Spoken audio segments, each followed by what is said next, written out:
I mean, honestly, like I was trolling pretty hard when I was playing this game. So like there was times where like when my goalie would get the soccer ball, I would like bring him out to like try and score a goal. You tried to run it down the field with the goalie? Yeah, dude. And then like it would get taken from me, and then like my poor goalie's trying to run back to the net, and then obviously the opposing team scores because he's not there. I can only imagine the coach like screaming at him. It's like, "What are you doing, dude?"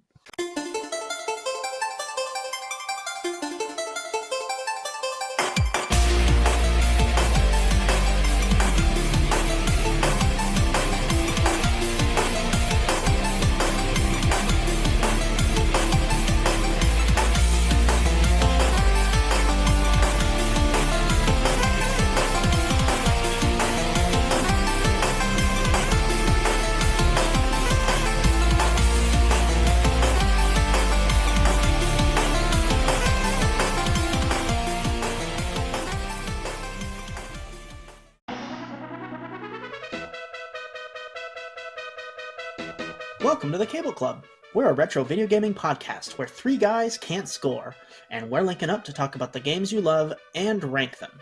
This is episode number 36. We're your hosts. I'm Steve. I'm Dan. And I'm a worldy Dawn. And we're here without our guest, Brandon from the Game Junction Podcast. This week's episode is our 10th league episode, and the entry is Megaman Soccer. So, get ready to upload data from us to you. But first, little story time. Megaman. It's something that us growing up in the 80s and 90s will almost certainly never forget. I remember playing it for the first time, thinking to myself about how difficult it was. Fast forward about 10 years into my life, and there was a Mega Man renaissance taking place in the little town that Dan, Don, and I grew up in. We played them all, from X, Mega Man Zero, Battle Network, Legends, and especially the original Mega Man games. There was a whole summer that we were completely obsessed with the entire IP. It was one of the greatest summers that a kid could ever have asked for, accomplishing some of the X games with no upgrades and armors, and some of the Mega Man games that we had never played before, learning the weaknesses of bosses, mapping the strategies for platforming, and cheesing some of those platforms, and you guys know what I'm talking about. Some of the rush jet and the spring and all that. Oh yeah. Mega Man is one of the things that brought the three of us together. It holds an important place in our friendship. Fast forward another 20 years, and here we are, playing a Mega Man game together, but this one is a first for us all today. We're talking about Mega Man Soccer. Goal! This one was a little bit wild. Certainly. All right, so I've got some announcements before we get into that.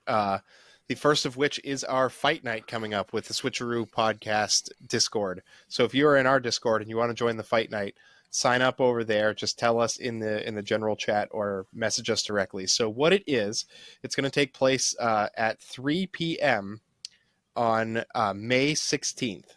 Which is a Sunday. So mark your calendar, figure out how to break away and come fight with us for a few hours. So there's going to be 3 different events. We're going to be playing Street Fighter 3, Third Strike. We're going to be playing Marvel vs. Capcom 2. And we're going to be playing Super Smash Bros. Melee. Now, if you're representing our podcast or the old Switcheroos podcast, there is a scoring element to this.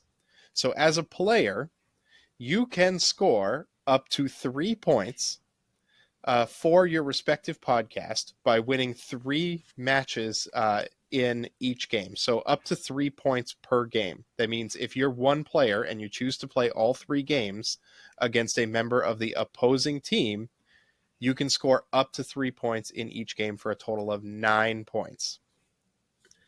And the winning podcast gets to write the outro for the losing podcast. So there's a little bit of stakes here.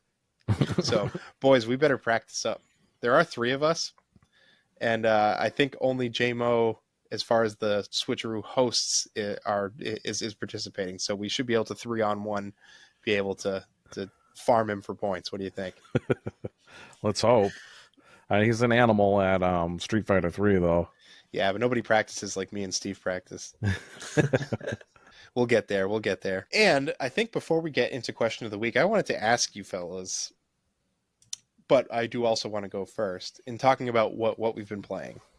And I want to go first because, man, if having a Discord with this podcast is both a blessing and sometimes a curse, because one of our Discord goers, also host of the Arcadiology podcast, Mythical, got me into Pokemon TCG, and it's all kinds of wrong. Like it's so badly hooked. I can't wait for like packs every day. I'm like pack. Like I know exactly when I'm going to be able to open packs. I'm like in that mobile game frenzy that I haven't been in for years. I've just actively avoided them because I'm such an addict. A brand new pack came out too today, which is like I'm just all about it. And I've been opening them with my 2-year-old daughter and teaching her who the Pokemon are, and been letting her. There's like a flip 5 cards over and pick a random one, like type of mode to it too, called Wonder Pick. So I'll let that her reminds me of the pick game. One of the 5 game we played last year. The one that Denko Misty and Lysianthia put up, Lost Kingdoms. Because when you finish the battle, you get to pick one of the 4 or whatever. Yeah, and I've been letting her pick those, and just stuff like that. It's been a real trip. Yeah, that's fun though. Getting her involved in that. I suppose it's like teaching her how to gamble. And like you have to like flick to like cut the pack open. So now she knows to like flick to cut the pack open. She's like zip. A little father-daughter bonding. I've tried to teach her to play Sonic the Hedgehog too. She There got like halfway through the first level. She's only like 2.5. Wow. She did pretty good. Impressive. That's really good. Very, very impressive. The fact she can walk forward and jump, I think is pretty good. Very good. I taught my youngest daughter, she is now 10, how to play Magic, just on a basic level. And then I brought her to a pre-release, and she played 1 round and then didn't want to play anymore. Got owned. Yeah, no, she beat another kid that she was paired against. Really? I don't know. I don't feel like I was this way, but I feel like it's so hard to teach kids to lose. Like, I don't know if it's the way that we parent now. It's just different. But like, my daughter hates to lose. Like even Candyland, she gets like so upset. It's like it's no big deal. We just reset and play again. There you go. You can cover the castle too. But there's man, no skill. There's not one skill used in Candyland other than placing your piece in the right place. Oh well, she's only 2.5. She doesn't get that. I know, but yeah, that's how I explain it to my kids. It's 100% luck.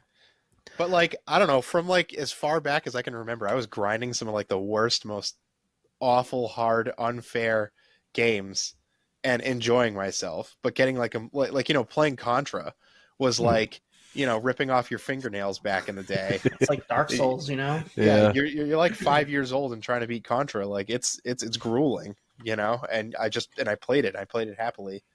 It's like even the first Mario game is pretty tough on World 8. You know what I mean? Like It is. Yeah.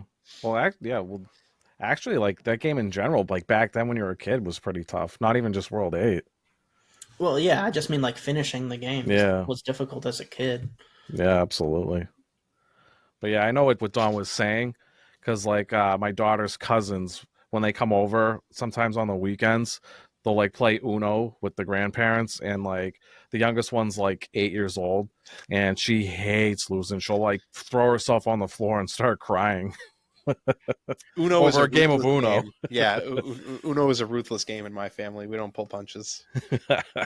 We have one. It's called Uno No Mercy, and you lose. You can be knocked out if you have more than 25 cards in your hand, and there's like a draw 10 or whatever in it. Oh, I know which one you're talking about. Yeah. Yeah. You were asking us what we were playing? Yep. Circling back to that. Okay. I've been playing a ton of Magic Arena. I grinded back up to Mythic, which is the highest tier in constructed play, and the season just ended, so now I'm back into Platinum. But I plan on grinding back up to Mythic, and they just released, some achievements in Magic Arena, and one of them is to hit Mythic in Constructed and in Limited at the same time, like in one season. So I'm going to be grinding for that, and it's got me kind of itching to buy some paper cards and start playing in paper Magic again. It's been years since I played paper, and I want to start trying to compete in the higher tier tournament stuff. Try and maybe get onto the Pro Tour at some point. Oh, wow. Yeah, the card games are in our DNA, huh, Steve? Yeah, you two both. Yeah, for sure. I can't go back to paper. I just take up smoking cigarettes so I could like reasonably explain to other adults why I'm spending so much money every week. That's like the only way I could go back to paper. Well, I don't buy like packs. I'll just buy the deck and I'll play with it, and then I'll trade it in for store credit, and my next deck will be cheaper.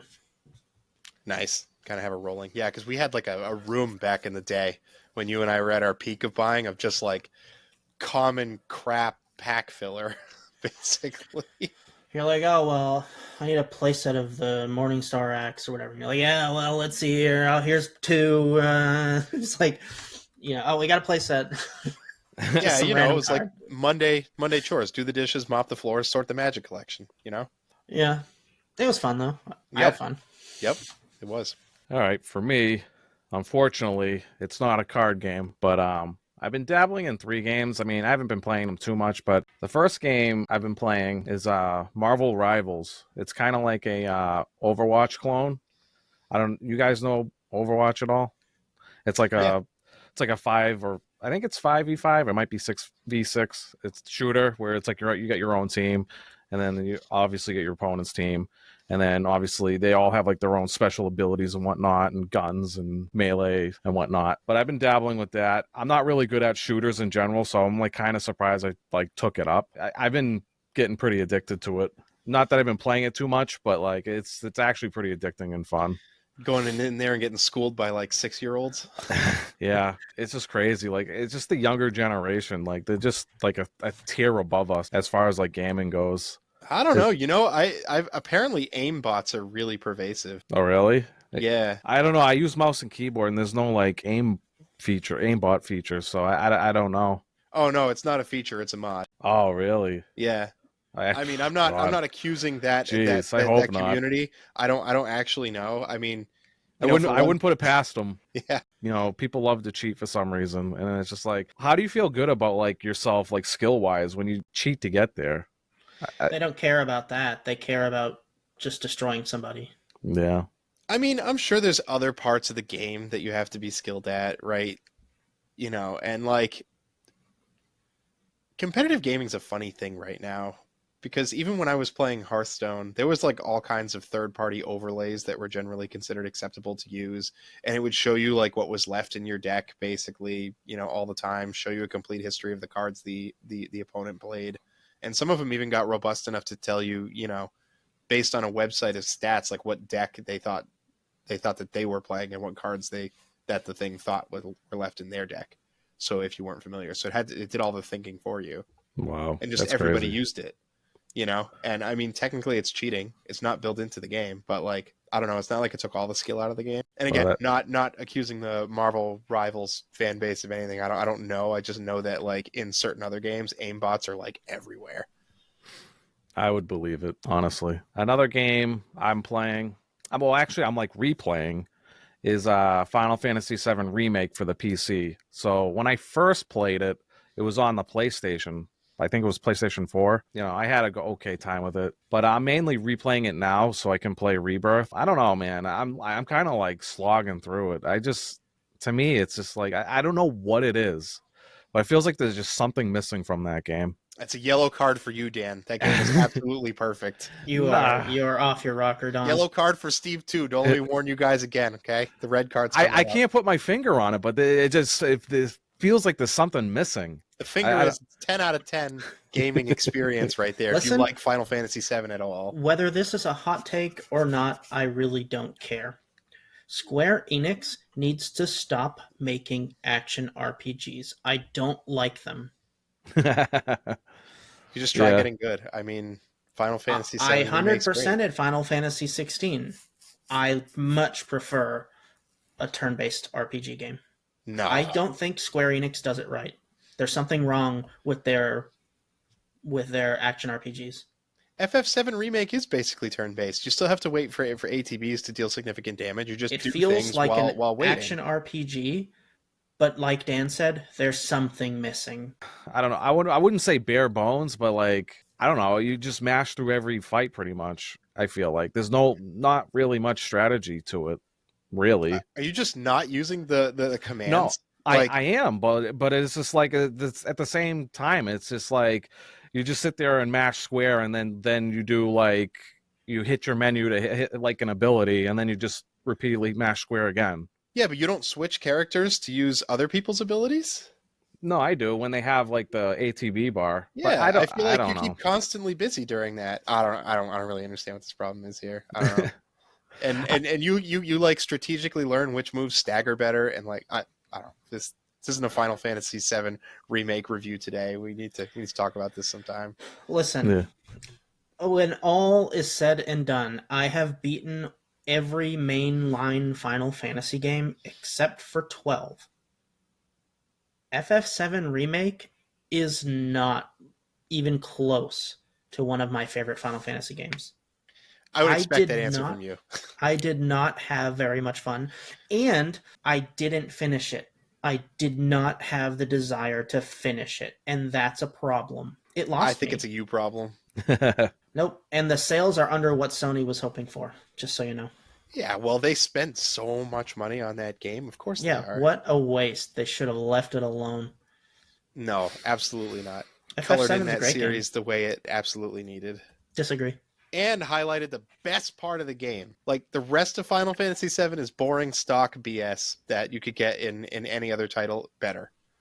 Like, the Midgar section is the best part of Final Fantasy VII, and it's an entire game in that section. So it's so great. Yeah, I mean, I'm not hating it. It's just kind of like mid for me. I don't know. Maybe Rebirth will be better. I've never played it, so we'll see how that goes. It's got the old give it 6 hours and it gets better problem, I think. But anyway. Yeah. All right. So, question of the week comes from our main man, Happiny. He says, "What game or games do you remember seeing the cover for at the video store that you always wanted to try, but for whatever reason never got the chance to play? For me, it was Shaq Fu and Clay Fighters, both for the SNES. Did you guys ever play Shaq Fu or Clay Fighters as a kid? Clay Fighters, but I've actually played both of those games as a kid, believe it or not. I didn't play them as a kid, and I hope to God we don't get one as a league entry. Clay Fighters was not that bad, actually. I mean, I wouldn't say it's like a good fighting game, but like, it's goofy. You got like a snowman, like a jacked snowman.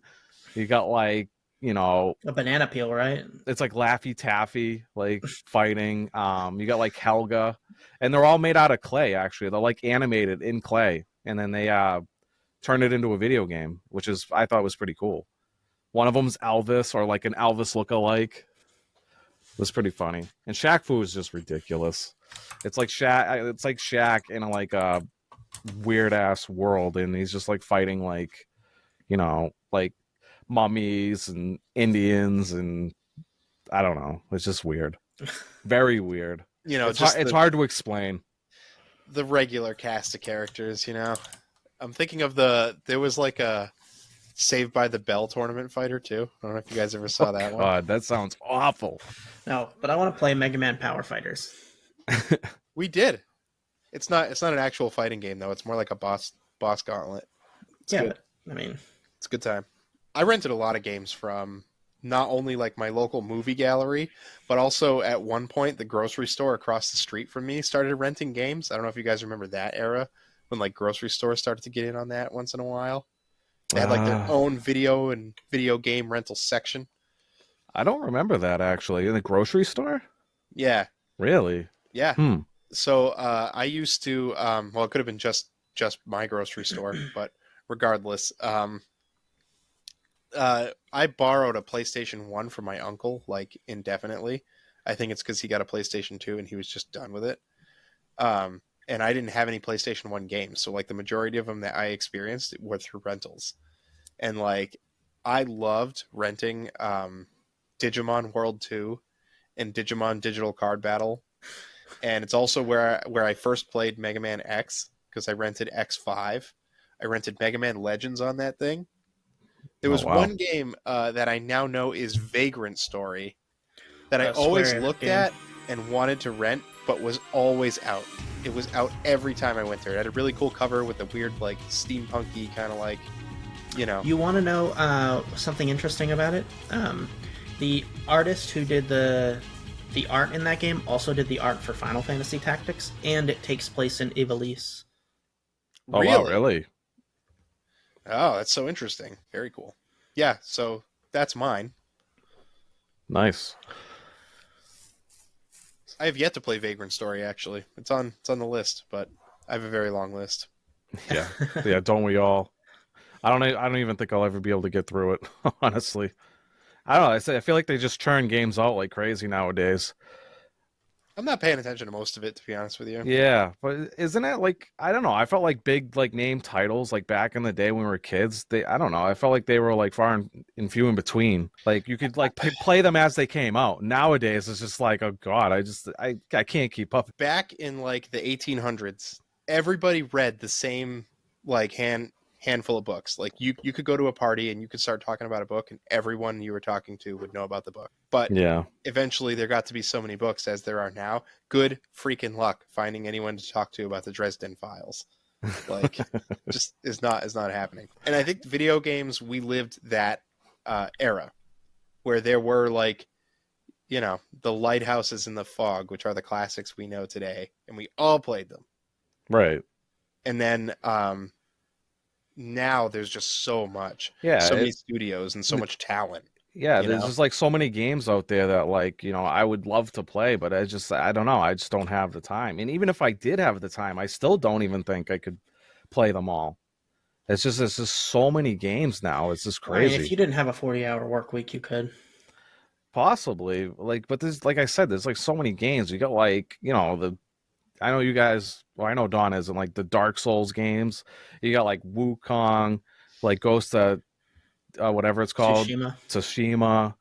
Like there are people who are Dark Souls fans, like FromSoft fans, who have not played all the FromSoft games. Like that's how many games there are. Yeah, that's me. Right? Like, yeah, it's crazy. I've beaten Dark Souls 1 through 3 and Bloodborne, but I haven't played Ghost of Tsushima, Elden Ring.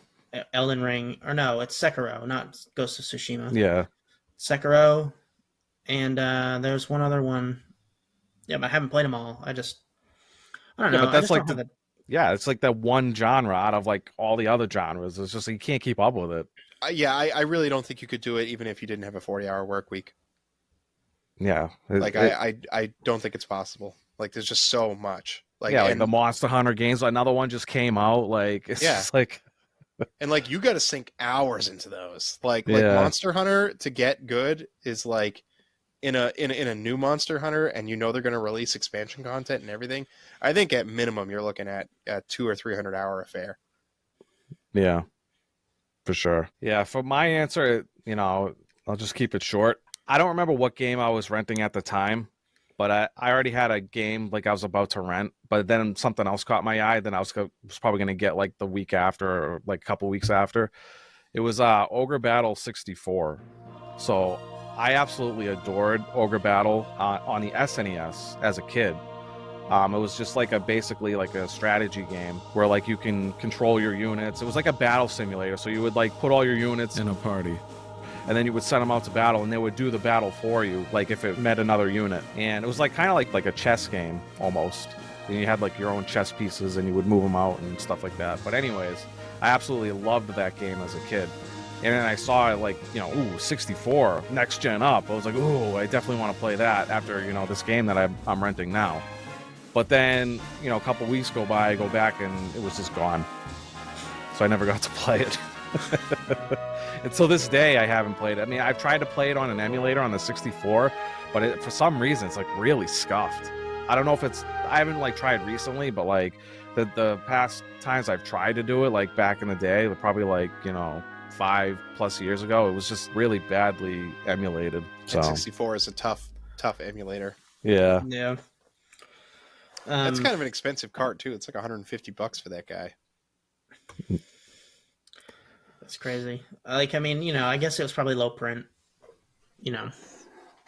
Yeah, probably not a huge audience for it either. I'm not like into that as I was as a kid anymore. Anyways, like I'm not like itching to play it anymore for some reason. Yeah, understandable. For me, I can't recall not being able to rent something because I had like all the main systems, so whatever I wanted to rent at the time, I just did. But there is one game that I've never finished, and I don't even think I got very far in it.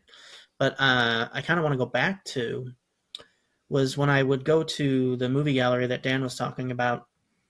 They had the original Tales of Destiny for PlayStation, and I always thought that the game was pretty cool. But for some reason, I never finished it. So I might actually try and go back and play it again at some point. But I couldn't remember a game that I wasn't able to rent that I wanted to. Fair enough. So those were our answers. How about you? Chef Doug comes in with, it wasn't a video store, but I remember my cousins had this game loaded, for PS1. I wanted to play it, but I wasn't allowed to. It would always be confiscated when we were visiting. There was just too much violence, blood, and gore for a kid, and the cover did freak me out a bit. Modern day, I don't think the game would even cause a raised eyebrow. LOL. Did you guys know that game Loaded? Did you look at the cover by chance? Did. Yeah. I'm gonna look at it right now. Just give me like 1 second. A bald dude holding an Uzi pointing like straight at the camera, and he's holding a bloody teddy bear in his other hand. Yeah. This is like peak 90s shock factor, right? He kind of reminds me of Sweet Tooth for some reason. From Twisted Metal. Like a white Ninja Turtle without a bandana. If you gave him like a burn victim or something, dude, if you gave him fiery hair, he could pull Sweet Tooth off with the camo pants and the one metal shoulder pad. Yeah, interesting. I'll have to look up gameplay of that. PlayStation 1 had like some risque stuff, kind of like that. Yeah, I mean it was marketed for adults or teenagers plus, as opposed to N64, which was mostly marketed to children, except Duke Nukem 64. They tried once in a while. Resident Evil 2's on there too. Guys, ready to get into this? We're gonna slide tackle our way into the game.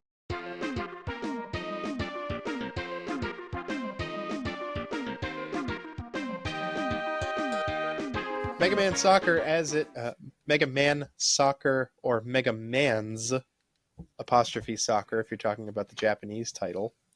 Or is it called Mega Man Football in the European title? You guys should. I don't think it is. I think it's soccer. Really? I can't imagine that the PAL region stood for that. Because we don't care over here in the States, but they care very much. Yeah. So it is a game released for the SNES. As its title implies, it is a sports game. And it's a game where you play as Mega Man or Proto Man or several of the Robot Masters. I think there's like 16 characters on the roster all together, which sounds like a lot, but for a soccer game, it's really not. And you either just play free play mode, which lets you build a team from the get-go, or you can play through a story mode through exhibition, and you can kind of beat teams and put together a team as you go, and that's kind of like the Mega Man like signature copy ability in this game. And the gameplay is mostly, it's not top down, at least looking, but it is top down, right? So you move your character about in an open space, and you kick the ball, and you try to pass it back and forth and kick it into the other person's net, and that's soccer. Pretty sure it doesn't follow the actual rules of soccer, because I've watched enough soccer to know you can't just like tackle people as often as you do. Yeah, that's all I was doing. I was just sliding. Well, like there's the sliding, and there's like the literal like shoulder barge tackle too. And I don't think I've ever actually seen that on purpose in a soccer game. But again, I'm really, really sports illiterate. This is a hard one for me. Yeah, soccer's not my forte, unfortunately. And if I were to start somewhere with this game, I think I'm going to start with my favorite part of it, which was the visuals. I liked that I got to see a lot of the Mega Man bosses that only existed in 8-bit in migrate over to 16-bit. Like, this was the most entertaining part about this game for me, was that it showed me sights of Mega Man that I had never seen. Like, I experienced actual joy when I scored my first goal and Mega Man did that showboating thing. Where he runs around the field and he's beating his chest and he's putting his hands in the air, and I thought that was just great. Yeah, no, I liked, like you said, like the bosses, like seeing all like the individual bosses. I really do like that. And then like the different colored Mega Man for your goalie was cool too. It looked like it was like a Lackman or something. Like he had like a Lackman's power. You know, because he was like orange or like yellow or something. Yeah, all the Robot Masters turn your team color when you acquire them, or if you put them on your team, they all turn blue. Yeah. Yeah. I don't know. I think that the visuals were pretty good, and like you said, it was pretty neat to be able to see some of the like Skullman and Elecman and all them as 16-bit versions of themselves, which was nice. That's probably my favorite part of that game as well, is the visuals. Yeah, I mean, honestly, like there's not really much going on here. You know, as far as like, you know, a soccer game goes, it's just like you got a goalie, you got a ball, you got what, like how many players on a team? Did you say 16? No, Oh, no, 8? On Wait, teams, like it's like 2, 2, 2, 1, and then goalie, right? So I think it's 8. Yeah, 8. And then I'm thinking of like the formations, right? Because you pick your formations at the beginning of the game and in the middle. Yeah, I wish the AI was a little bit better. Yeah, well, you know, also I like that they stick to the Mega Man theme. Each Robot Master has their own field and has their own music. And, you know, for what it is, the music's actually pretty good throughout the game too. Or at least it's Mega Man-y enough where I feel like I'm playing a Mega Man game a little bit. Right. But I'd say the similarities die there. I mean, this could have been literally any soccer game, but they put Mega Man on it and to try and sell more, I guess. But it's very random. Yeah, like what made them think like, oh yeah, let's make a Mega Man soccer game? I'm surprised like they got the go ahead to even do that. I know. I don't even know that there were other Mega Man like spin-off games. Like, who was clamming for like a Mega Man soccer game? Like, you know what this IP really needs? Soccer. And you know what the funniest part about it all is? You were asking about the name in the PAL version. It wasn't even released in Europe, which is the place that it should have been released. Dude, they did them a favor. Come on. Let's be real. I mean, look, I do not play sports games, so I can't even begin to opine on different soccer games that were around at this time. I played like one soccer game for the NES when I was like super little, like maybe like 3 or 4 years old. I had no idea what I was doing, and I barely have recollection of it. So this probably beats that. You know, this makes me not very much want to play another soccer game. Yeah, this is rough. So the controls, you know, the D-pad is what you would expect, moving up, down, left, and right, right? And then you have 3 different kicks. You have a pass, which is Y. You have a shoot, which will kick in the general direction of the enemy net downward, which is B. And then A is a punt, which kicks in the general direction of the enemy net, but up in the air. Those buttons change depending on whether you have the ball or don't have the ball, or if the ball is near you. You can like headbutt the ball if it comes flying toward your guy. Y or whatever. Yep. Yeah. Or you can chest bump it, or you can, if you don't have the ball and you're chasing someone down, one of the buttons does slide tackle and one of the buttons does like shoulder tackle. Yeah, the pass button I think does the slide. Dude, I tried so hard to get the ball across the field and, you know, all this work, and then their goalie gets it. And then when the goalie throws it back, you get like 2 or 3 robots in a row on the opposing team headbutting it, so it just flies all the way to the other side of the field. And I wasn't nearly proficient enough at the game to be able to do that too. Yeah. I mean, honestly, like I was trolling pretty hard when I was playing this game.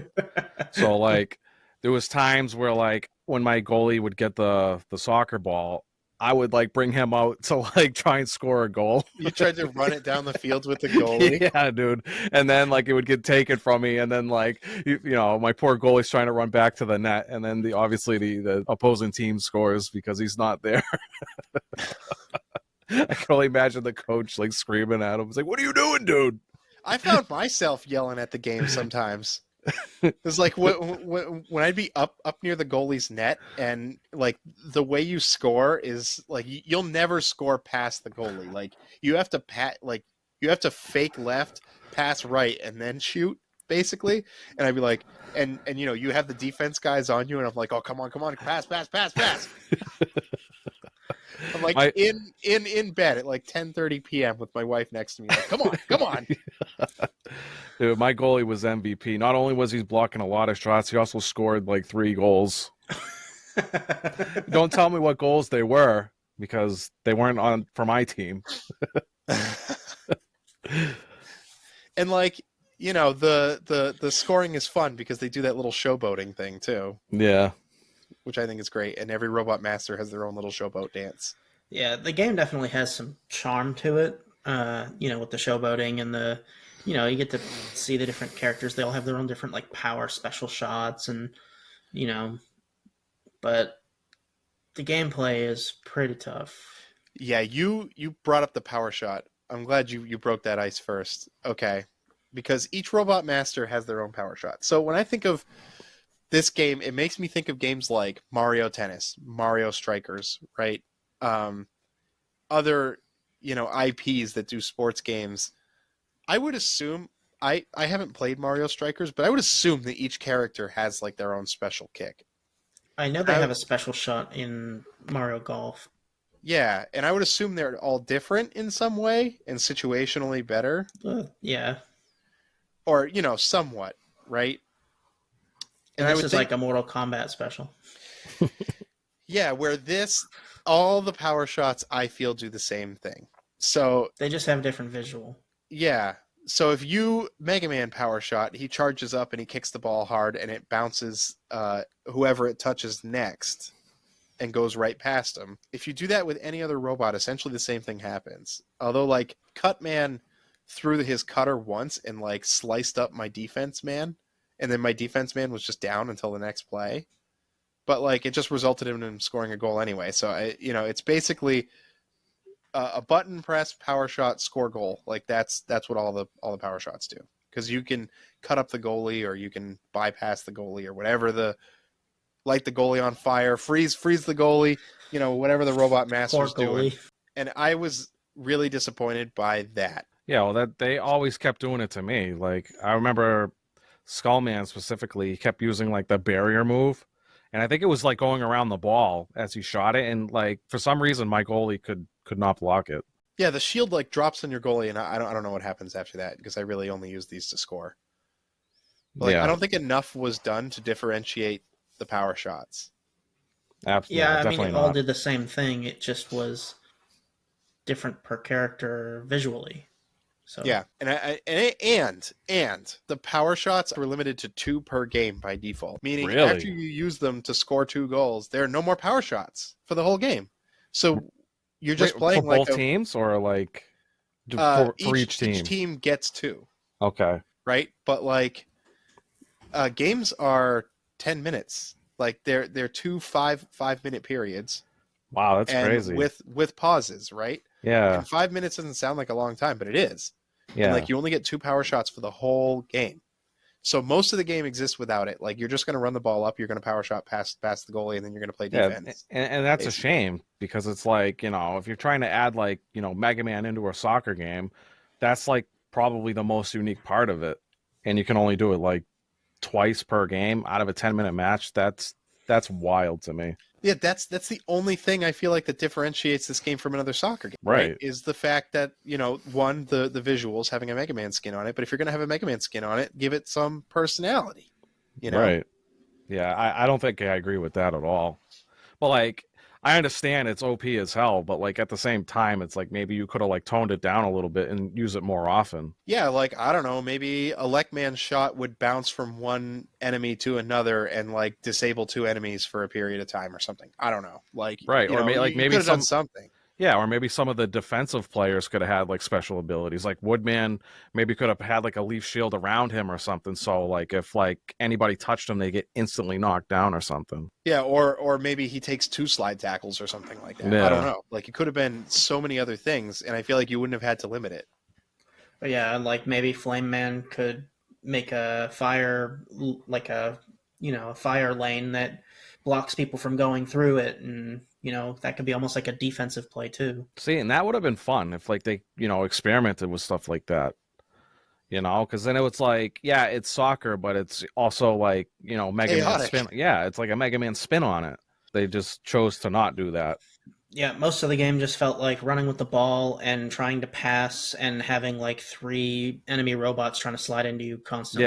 Yeah, I was about to say that because anytime I had the ball, it was just constantly like having a train behind me of like 3 guys just like trying to slide to get the ball. It was just as like Dad would say, "I'm on you like white on rice." So I think I'm okay with that back and forthness of it. All-time average for soccer games, the average goals scored is around 2.45 goals per game of soccer. So soccer's, generally speaking, a very low-scoring game.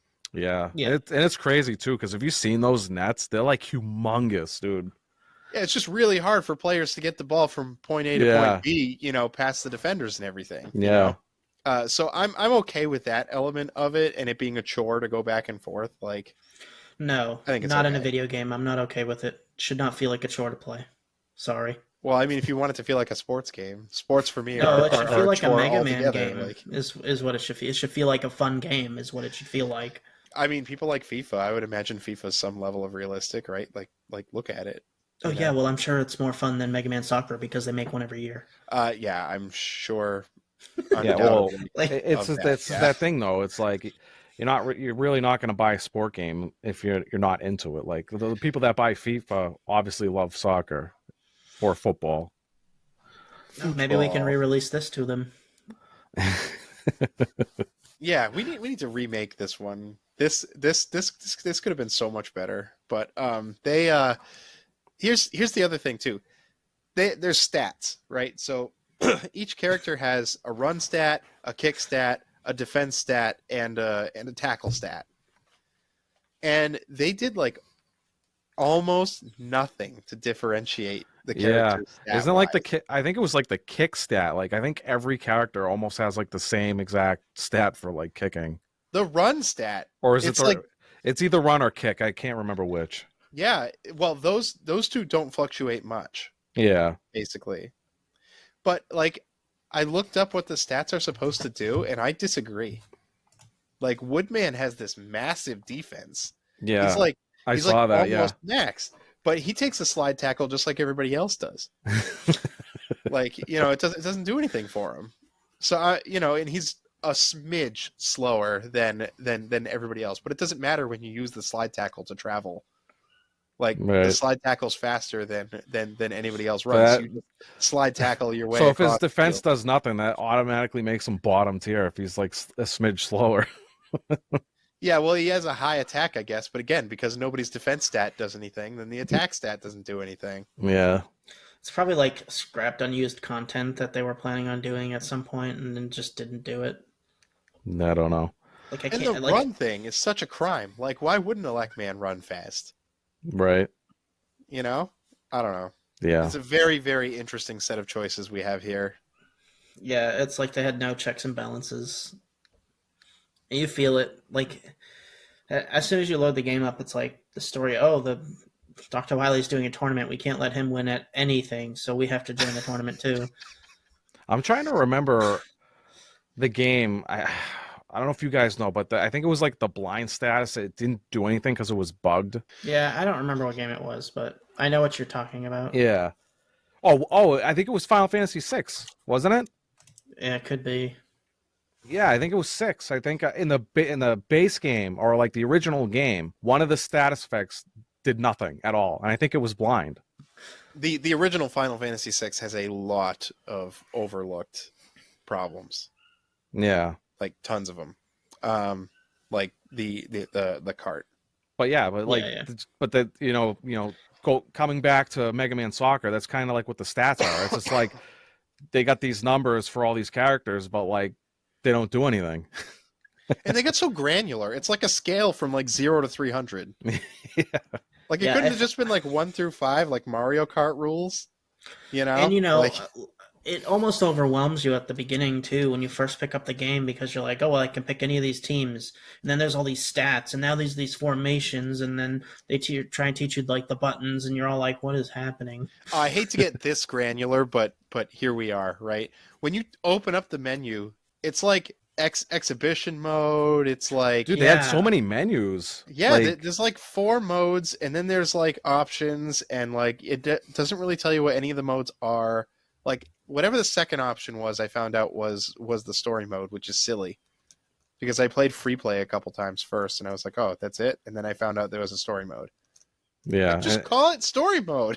Yeah, and there's not much of one. It's just like, Dr. Light and Mega Man were watching a game of soccer, and all of a sudden Dr. Wily's like, yeah, I'm going to take this over with my master robots or something like that. And it's just like, oh, okay, I guess we're going to play soccer to get our soccer games back. and you know what's funny? So if you were emulating this week, you might have missed this because I think a lot of the emulation fixed this. But the original release of the game, the ending was cut content. So what happens when you win? It just goes back to like, you just go straight to you go straight to the title the title screen. The credits weren't even in it. Oh my god. They didn't even roll credits, dude. It's crazy. This literally does sound like it was unfinished. It had to have been. But if you're curious, in the ending, Mega Man dies. No Mega way, Man dude. and Wily die in the collapse and explosion of his castle, and they don't resolve that. This is canon. Yeah, like Mega Man doesn't come out of that at the end. They don't tell you he's okay. It just has like Proto Man looking at the wreckage at the end, and then it's like the end credits. Like the castle explodes with you in it. Yep. This is basically, Mega Man doesn't die like the 10 times he goes to Wily's castle. It's the one time he plays soccer. For a real fight. Yeah, it's like soccer that does him in. It's because the game's so bad. Oh, that's great. It gets so real. I thought we were just having fun. Yeah. Like I wasn't. The kitty glove's coming off. Come here, Wily. The socks are coming off. So I mean, back to positive for a second. I do want to talk about the roster a little bit because there's a good amount of the Mega Man cast here. Oh yeah, if they were any different, it'd be cool.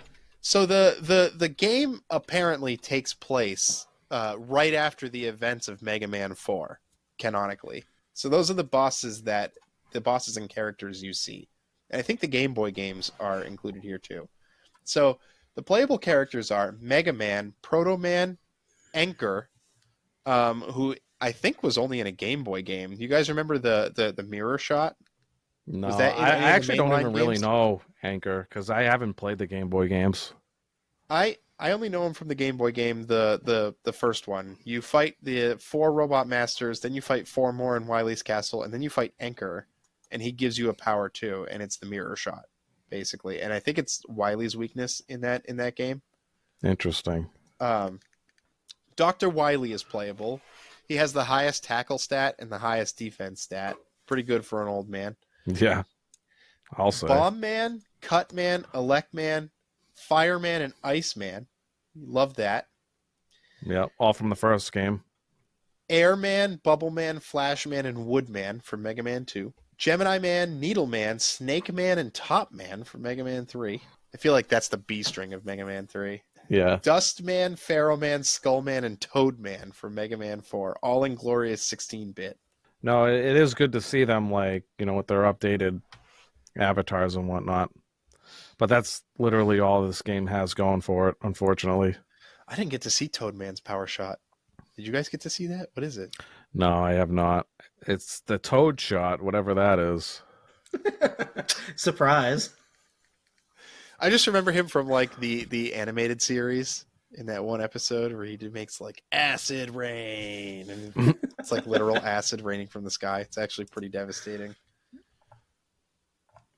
Made me afraid of Toad Man as a kid. Yeah, I mean, there's, I'm trying to find more to talk about with this game, but there's just not a lot of meat on the bone here. No, Like, I it's feel not. like Unfortunately, we've really kind of covered it, and in story mode, you start out with a team of Megamans, right? Which I think is so disappointing because Mega Man has such a big roster.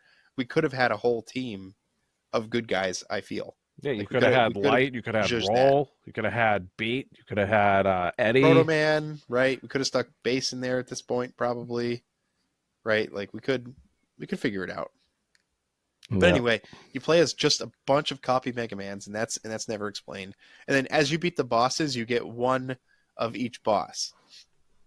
But when you beat them, they don't disappear from the menu screen, so I don't know if you can go fight them again. Like, if you want to have 2 Woodman on your team, you can go play Woodman again. So I don't know. Did you guys beat this? No. Hell no. No. Okay, yeah, me neither. But like, I got like 7 games in. I was cooking, and I had like a whole team, and I lost 1 game, and it sent me back to the title. It's like, oh yeah, you're done. I think that makes this the hardest Mega Man game ever. Yeah, like, one just life. straight Yeah, up. Yeah, one life. one And I think life, it no gets- continues. Yeah. Yikes! I just want to know who was calling the shots on this one. You mean power shots? I don't know. They definitely deserve the red card though. Yeah, Penalty I don't kicks. really have a whole lot more to say. I mean, it just became so hard. Like, I won most of those games on the there's like a kickoff at the end. Did you guys tie a game? No. No, I lost my games. All right, so Same. I won 5 out of my 7 games on there's like a penalty, or like a not penalty. There's like some kind of kickoff mini game at the end where each team kicks 5 balls straight at the goal, and like, you're from behind, and the goalie is in front of you, and you know whether or not you're controlling the goalie based on what team is in the goal, right? It's kind of like rock paper scissors, where the enemy is going to kick the ball in a direction, and you have to dive in the direction you think they're going to kick it, and vice versa. And I won like 5 games on that. I don't know if it's quite like rock paper scissors or it's timing, because I got a lot of blocks, but like, it's kind of dissatisfying after 10 minutes of play to end the game in a tie and then do that, what feels like kind of like random chance. Yeah, it's kind of like a shootout. It sounds like, from hockey. It's kind of like the same thing. Should have done Mega Man Hockey. That would have been so much better. Yeah, I know. Too bad. Toad Man slap shot. Yeah, where you could pull off the gloves and punch each other. It would be funny if, like, when they go into a fight, it actually goes back into 2D, and you do like a regular Mega Man fight. That'd be sweet. That'd be the best. Except there's ice physics. Oh god, Iceman would be OP as hell. So many missed opportunities. So much disappointment. Yeah, it's we can't credit this with the downfall of Mega Man because it was too early. But it's just a step in the wrong direction for sure. Yeah, that's why we don't have any more of them. All right. So we're going to take a quick break and get our plugs in, and we're going to come back and do our review, and we're going to rate this thing.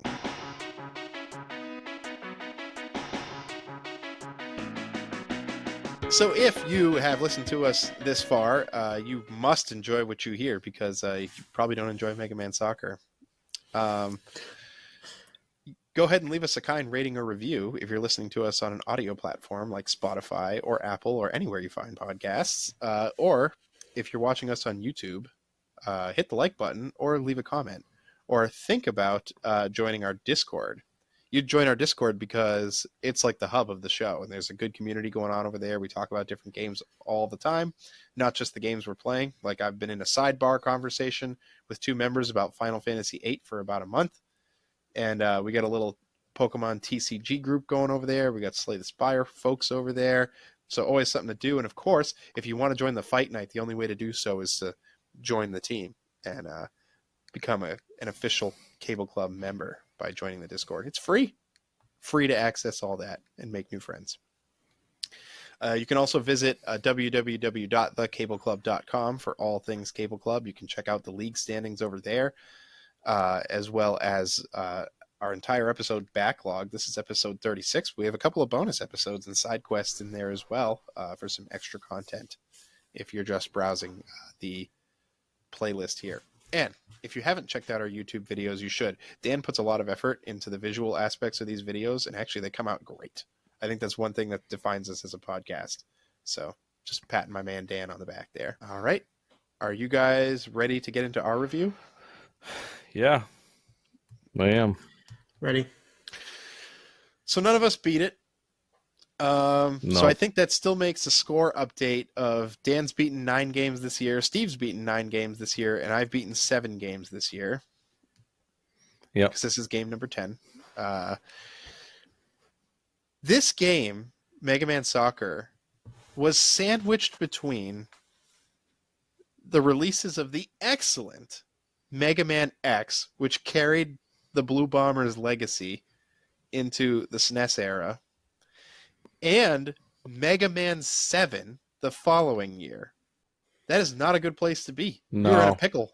Right. No, friend. but I think I'm glad that if the reason this game suffered was to make those games better, I'm happy. I'm for it. Yeah. I'm just glad that it didn't sully the title. So you think, Steve, that they were like, what do you mean Mega Man 7's not ready? And they were like, Yeah. Well, you got to give us something. And they were like, okay. Yeah, that's what I'm saying. Yeah.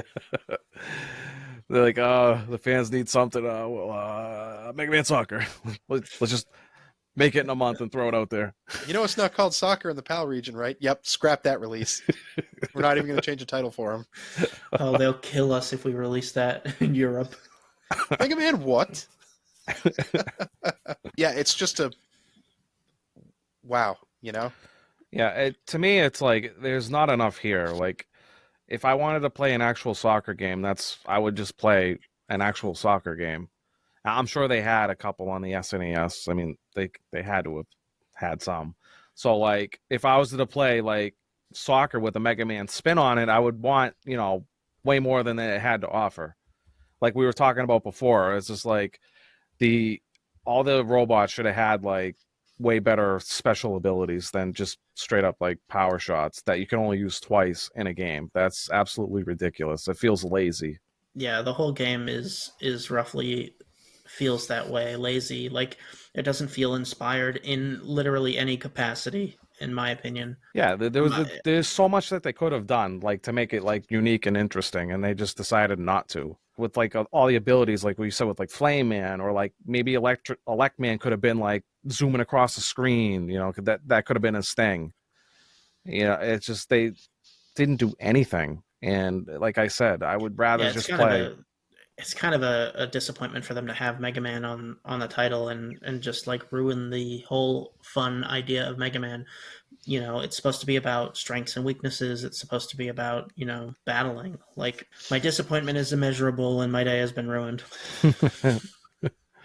Yeah, pretty much. It just feels way too much like it's just a regular soccer game. Yeah. There are too many moments where I was playing it and, I'm like, why is this a Mega Man game again? Pretty much. Like I said, once you dispose of the power shots, there's nothing to define the game's identity. Right. And the whole like different stat things, even if they did work, is null and void because other sports games do the exact same things with individual players. So there are a lot of soccer games, as it turns out. Yeah. For the SNES too. Oh, is there? FIFA was already cranking at this time. Yeah, exactly. So it's like they had to have done way more than they did.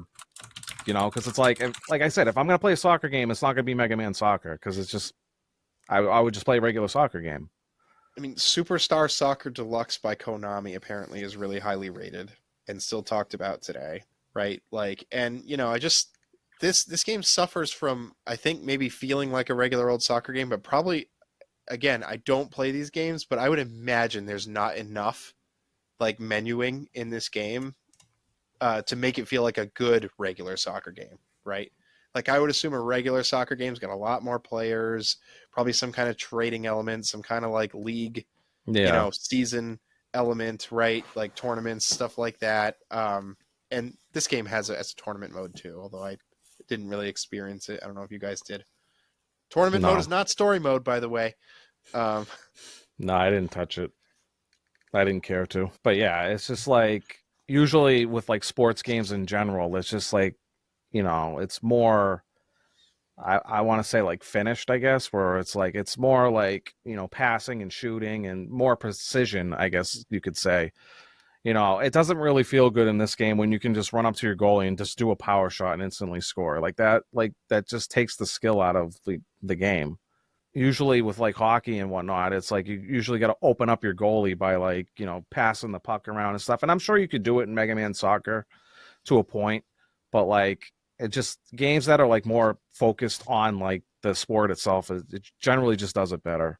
There were moments where I got in skirmishes with the goalie where like I kicked it, the goalie blocked it, but it bounced. So I was able to rebound and kick it again into the goal. And there were moments like that felt really good. Yeah. But what you said about precision, like that, I feel like really took a dive in this game. Damn, was it hard to get the ball to go where I wanted it to go. The amount of times I passed the ball to the opponent was so outrageous. And it's not like the opponent was just in front of my guy. It would just like pass into a zone where the only thing there was the opponent. Like I wound up following the radar up at the top, like the little tiny radar up at the top more. And it's like really hard because it'll light up a character when you have control over it, but has no way of telling you who you're trying to pass to. Yeah. And like you're like, oh, okay, I'm this character, so I'm gonna try and pass in the general direction of left and up diagonal, right? Because that's where my open guy is. And he just kicks straight and he gives it to the he gives it to the other robot master. Yeah. And you're like, what is happening here? I wonder if it's like coded to like pass it to whoever's closest on your team. I don't know. No, it passes it to the enemy. Yeah, that's no good. Like you can't aiming the passes is really hard. Yeah. Like, yeah, I was having difficulty with that too. The game is really difficult in general. Like, the computers are much more coordinated with each other, and it felt like my AI on my team just was not. Like, it's probably because I don't know what I'm doing, so they're like, "What is he doing?" But I don't know. I felt like it's difficult and frustrating because I don't know what's going on. And like you said, you'd pass the ball and it'd get intercepted all the time.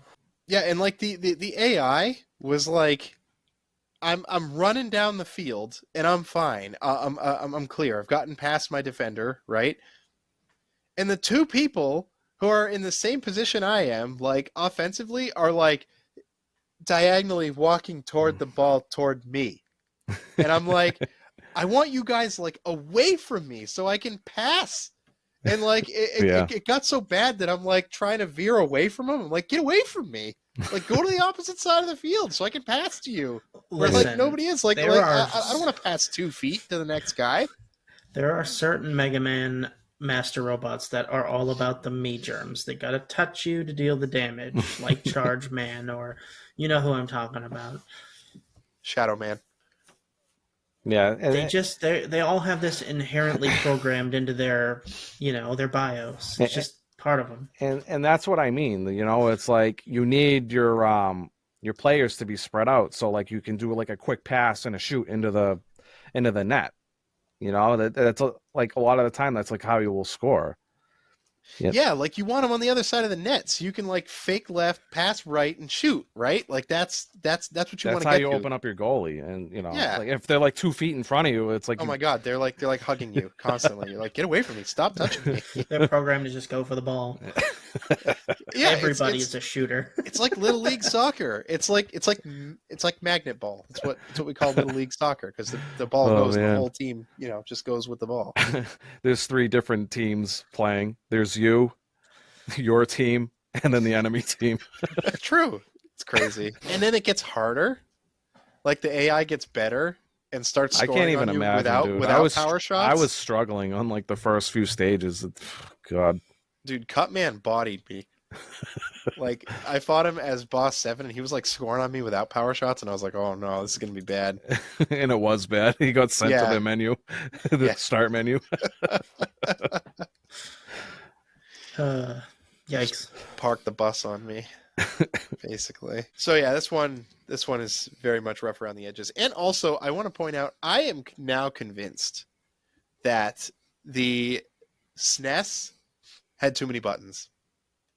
Oh, really? You think We so? have not played a single game on this podcast that uses all the darn buttons on the SNES controller. Can we please map the L button and the Y button do nothing? The select button does nothing. Like, just make it fan out or something, right? Like, maybe L button tells your teammates to fan out. Yeah. Or maybe Y button tells them to stick to their marks. Because that was another thing too, right? Like, anytime I would pass the ball, the enemy robots would be right on me, guarding me where they're supposed to be, right? But the enemy passes the ball, my guys are God knows where. Like, and I'm not. I don't get to control that. Like, giving there each other should be oil changes in the corner of the field, you know? yeah. Like, you know, kudos to it for using 3 buttons, because a lot of games don't even do that. But, you know, this is like there just was more that needed to be done here.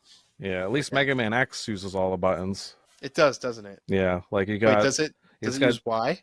Oh yeah, for the special weapons. Oh wait, no. Actually, I don't know. Now that I'm thinking about it, yeah, I don't think original X does. I think X5 and up is when they did that, where it's like you can still shoot your Buster Shot, and then you can hit the triangle button or Y to use the special weapon.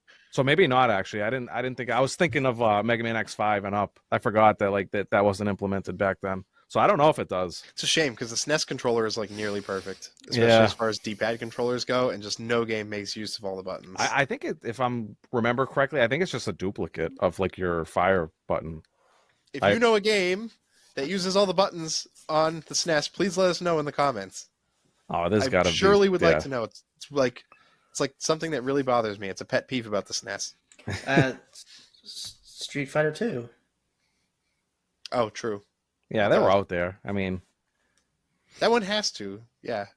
Well, yeah, heavy punch, light punch, medium punch, and then the kicks, and so yeah. Fair enough. There you go. Gotcha. Got me. Still comment anyways. Fighting games. Yeah, tell us more games. Yeah, tell us a game that's not a fighting game. All right, you guys ready to take this over to the league? Yes. Ready.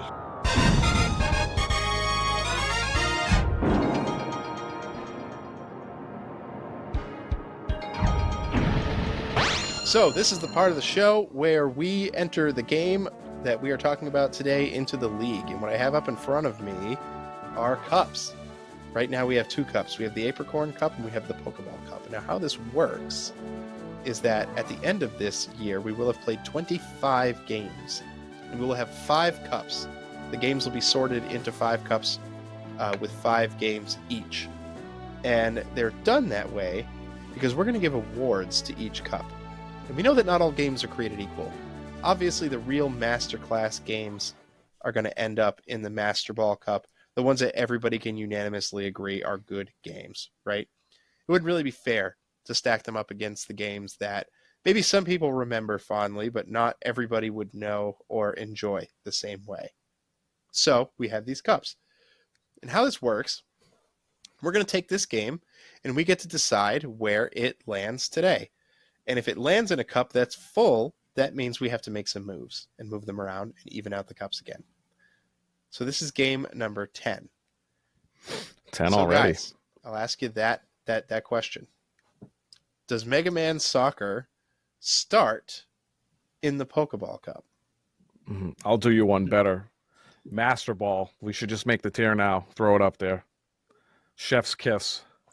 Veto. No, I'm just kidding, guys. I absolutely not. This is definitely Apricorn tier under everything else. Like, you have to dig to find it. I agree. It just it didn't land. It didn't score. However you want to put it. It is not going into Pokeball for me either. No goal. Sorry, not sorry. Scoreless game. So that means our Apricorn Cup has 6 games in it, and we need to promote one up to the Pokeball Cup. We do. We've typically done this pretty diplomatically by picking 2 games each. We've typically not voted for our own game, but we have a surprise to even it out at the end of this season, so that we're not the ones necessarily picking the winners. So I'm going to go ahead and lift that restriction and say we can vote for our own games going forward. Although I might just choose not to most of the time. Well, I already know if I can pick my own game, I already know what 2 I'm going with. Yeah, so we tend to pick 2 games and we tend to see what the overlap is and then sort it out. Yeah. We try not to be biased, right, Dan? I know Steve and I are, but Dan over here belongs in the penalty box. All right, I won't go that far. There's 2 games I can still pick. That's not my own.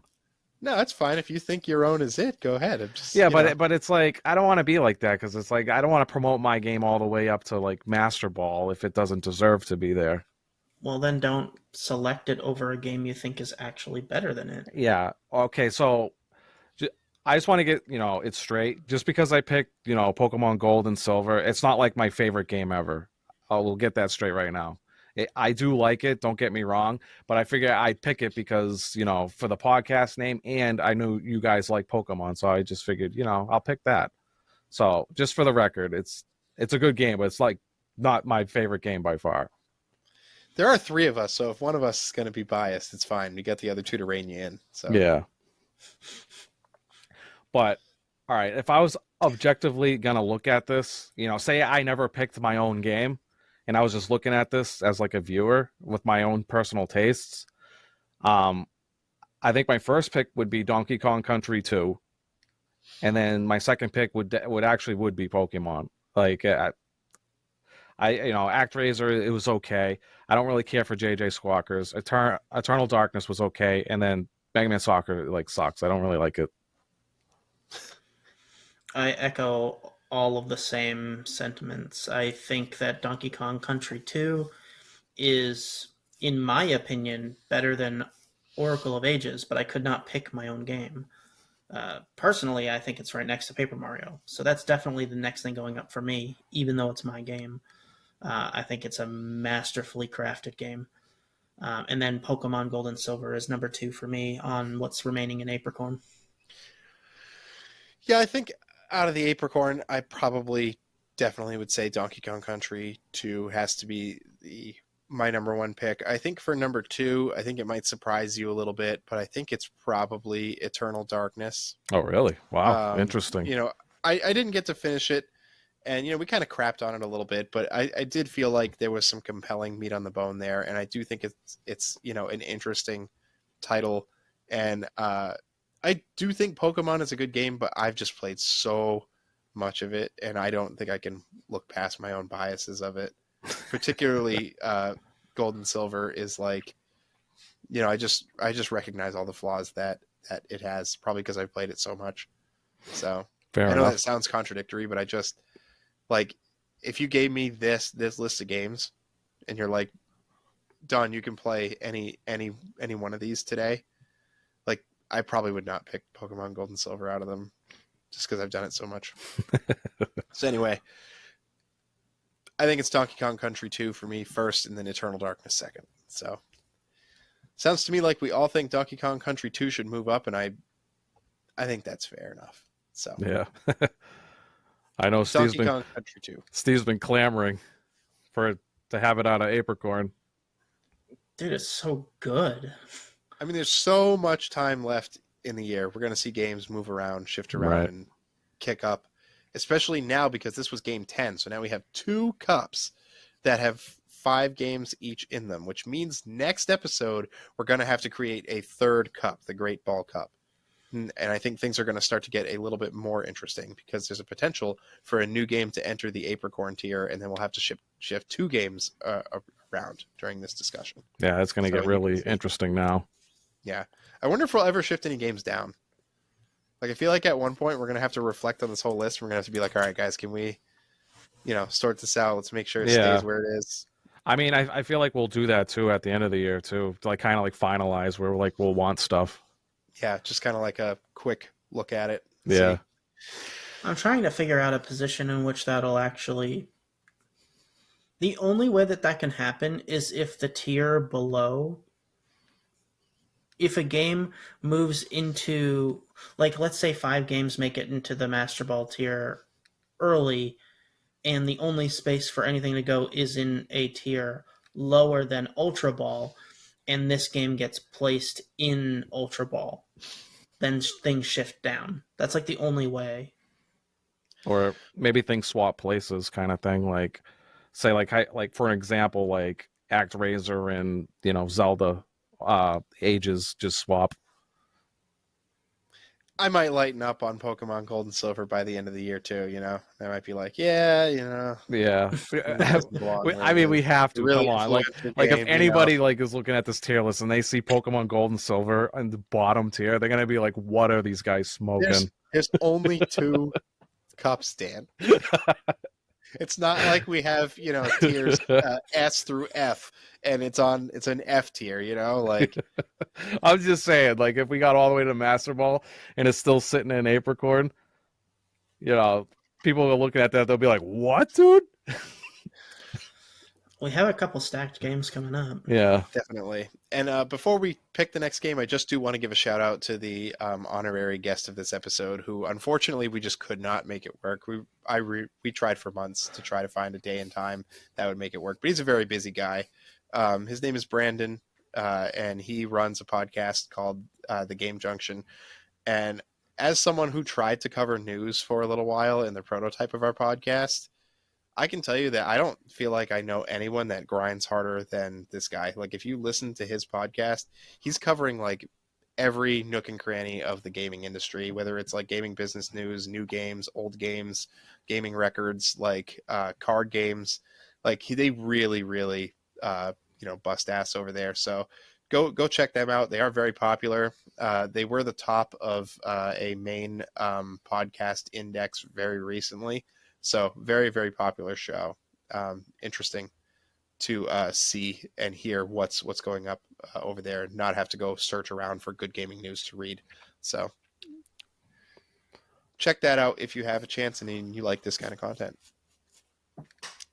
But we're going to set Megaman Soccer aside. Thank God. And we're going to pick our next game, or we're going to reveal our next game, which was picked by Jordan from the Arcadiology podcast, the counterpart to Brad, who brought us JJ Squawkers. And Jordan is not playing games here. He is coming out swinging with a doozy of a title, an RPG from Squaresoft for the PlayStation 1, the heyday of RPGs, the juggernaut, the thing that brought us all RPGs. He is bringing us the start of a spin-off series of possibly the most famous of RPG brands, Final Fantasy.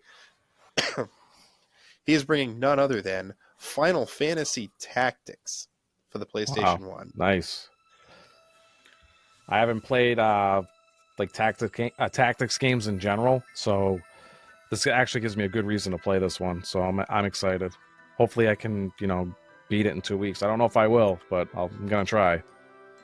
I will preface with, this was the first Final Fantasy Tactics game, as Dawn was saying, but it is also widely received as the greatest out of the Final Fantasy Tactics games, and it's had a remaster for the PSP and mobile, and also there have been 2 Game Boy Advanced Final Fantasy RPGs, or tactical RPGs.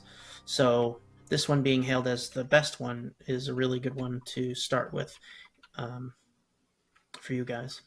Yeah, I'm very excited. So play along with us over the next couple weeks. We'll be in the Discord on the gaming couch playing this, probably together and with you. And if we're not playing that, we're going to be practicing for Fight Night. So head over to the Discord and meet us there. But for now, fellas, game over. Game over. Game over.